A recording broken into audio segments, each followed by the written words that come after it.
Amado Mestre Jesus, nós agradecemos, Senhor, a oportunidade de participarmos deste trabalho.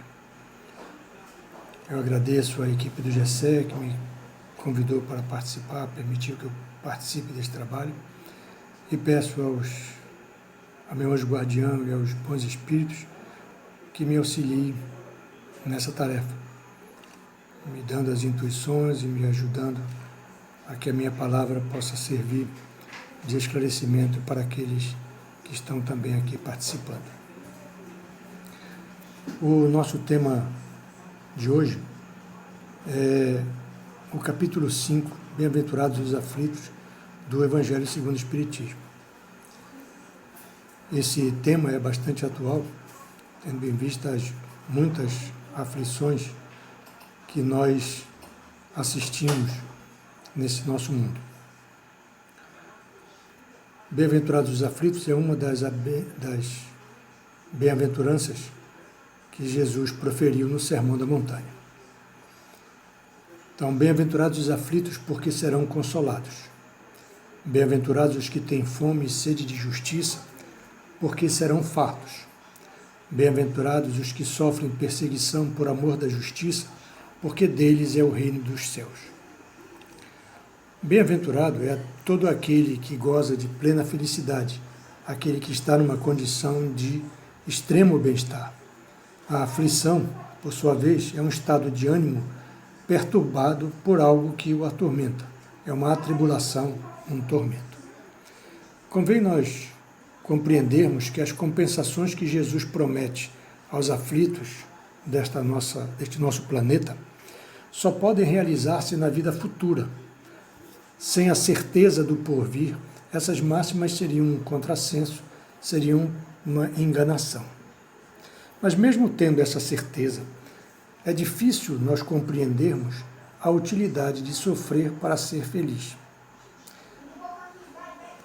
Pois nós nos perguntamos quase sempre por que uns sofrem mais que os outros, por que uns nascem na miséria e outros na opulência, por que para uns tudo parece dar certo, é tudo fácil, tudo tranquilo, enquanto para outros é muito difícil, né?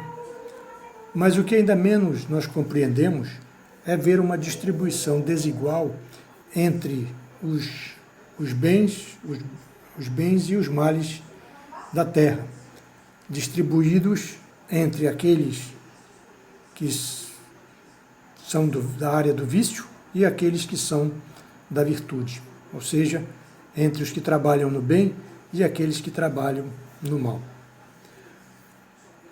Entretanto, é importante nós refletirmos, e o Espiritismo nos ensina isso, que desde que nós admitimos, nós sabemos da existência de Deus, não é possível conceber a Deus como sendo sem as suas perfeições infinitas, né? As suas perfeições totais. Ele, para que admitamos Deus, ele tem que ser todo-poderoso, todo justiça, todo bondade.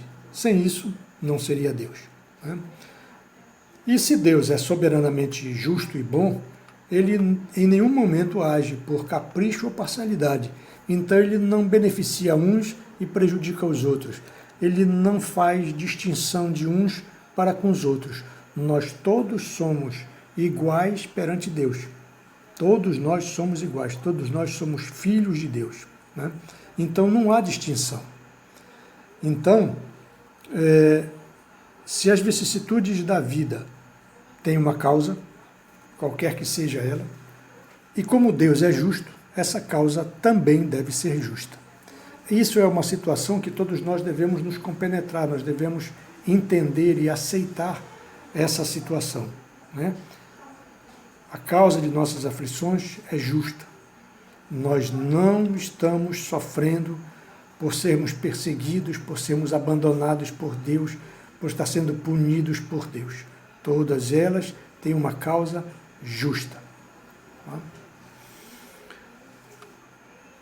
E aí nós vamos tentar identificar alguma causa para essas aflições.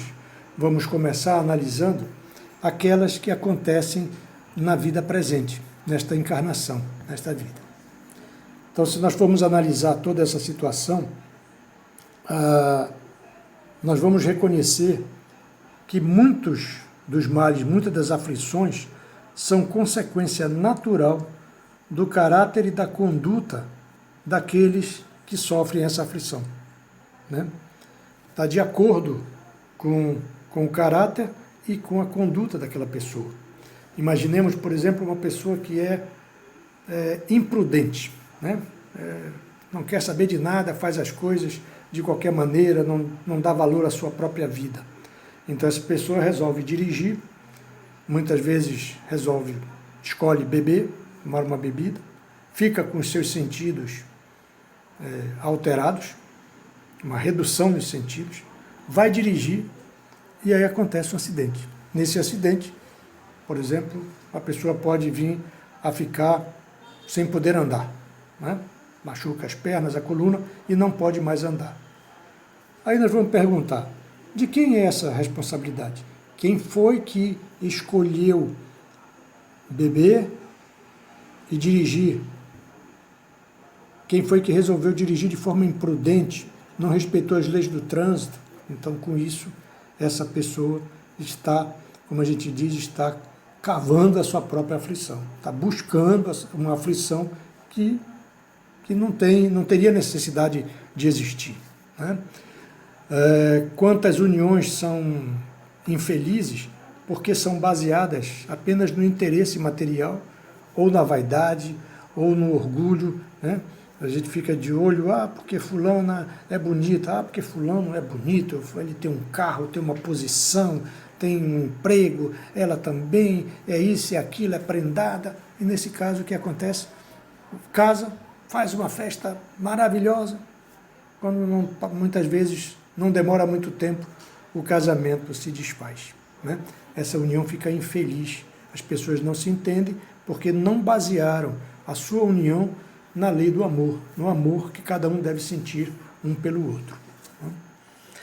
Uma outra caso que a gente pode contar são essas divergências, que muitas vezes por falta de moderação a gente diverge um dos outros e causa e tem consequências muitas vezes difíceis, algumas situações bem problemáticas para cada um. Às vezes um vai para o hospital, o outro vai para a prisão, ou os dois vão para o hospital porque não conseguem moderar a sua maneira de se relacionar.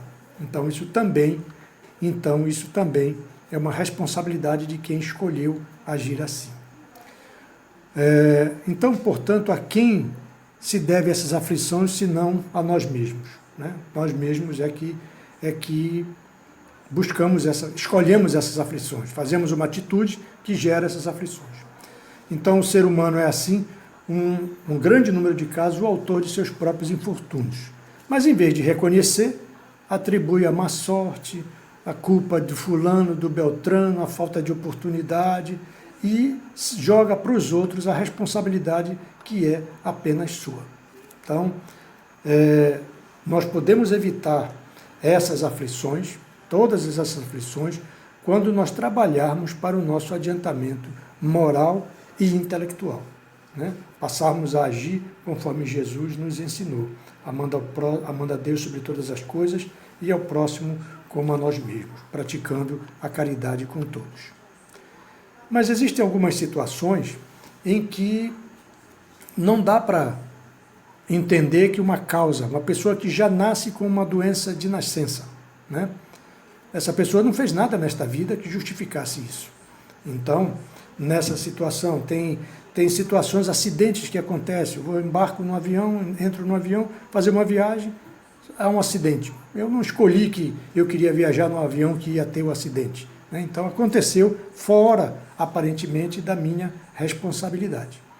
Então, os flagelos naturais, né? As tempestades, a questão da pandemia agora que nós todos estamos vivendo, né? Aparentemente não tem nenhuma causa, ninguém deu causa especificamente sobre isso. Né? Então vamos dizer que isso seria um castigo, seria uma dificuldade. Então, nós podemos pensar que independente do que está acontecendo, essas causas, essas aflições têm uma causa. E essa causa, assim como Deus é justo, essa causa também deve ser justa. Então, se não está nesta existência, está numa existência anterior.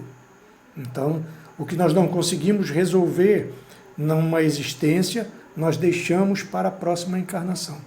E aí vamos acumulando muitas vezes dificuldades. E precisamos fazer um esforço maior para nós conseguirmos o nosso adiantamento. É importante também destacar que nem todo sofrimento deste mundo denota a existência de uma falta. Muitas vezes são provas buscadas pelo Espírito para acelerar o seu adiantamento e ampliar o seu processo de purificação, né? Então, é importante que nem toda... Pode ser uma prova que eu escolhi. Então, isso é importante para que nós não julguemos ninguém. Vemos alguém em uma dificuldade e vamos dizer, aquela pessoa ali deve ter sido feito miséria na vida, por isso está sofrendo, é bem feito, tem que realmente sofrer, porque a gente não sabe se aquilo ali é uma prova ou é uma expiação. Mesmo que seja uma expiação, nós não devemos fazer esse julgamento, porque nós estamos falando sobre algo que nós não sabemos como aconteceu, por que aconteceu, nós não temos todos os elementos em nossas mãos.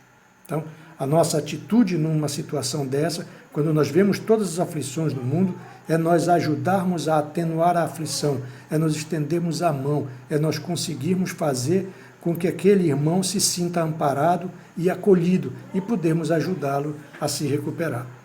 Nós devemos fazer isso dentro daquele princípio, para que nós façamos aos outros aquilo que nós gostaríamos que nos fizesse. Então, quando nós estivermos na dificuldade, nós também queremos ser ajudados. Então, é importante manter a prática da caridade, não fazer julgamento e atuarmos para aliviar as aflições que existem neste mundo. Obrigado, fiquem em paz, fiquem com Deus.